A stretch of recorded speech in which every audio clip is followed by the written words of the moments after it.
Зарим Библийн ишлүүд яг байрандаа тохироогүй мэт санагддаг. Жишээ нь Есүс яагаад нүд бол биеийн гэрэл гэж материалын эд хөрөнгийн тухай сургаалынхаа яг дунд хэлсэн юм бол.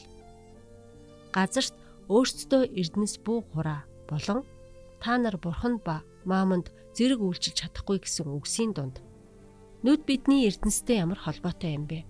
Бидний харж байгаа зүйлс гялцэл, зар сурчлагаа, тансаг хэрэглээ, бусдын эд хөрөнгө. Бурхан бидэнд даатгсан нөөцийг хэрхэн ашиглахад нөлөөлдөг гэдгийг бид мэднэ. Гэвч Есүс үүнээс ч гүнзгий аюулын талаар анхааруулсан байж магадгүй юм.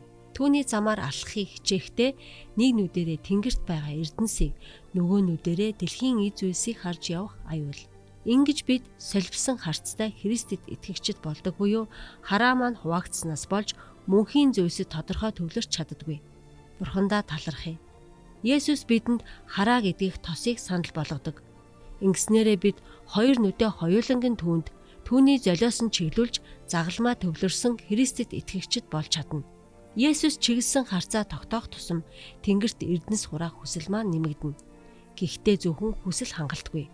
Үнэхээр тэнгэрт эрдэнэсээ хураасан хүмүүс л мөнхөд түүнийг эдлэнэ. Иймд бид Бурханд 11-ийг буцаан өгч амлалтын өргөлөө өгөхдөө өөрсдийгөө хойш тавьж Бурхныг нэгдүгээрт тавьцгаая.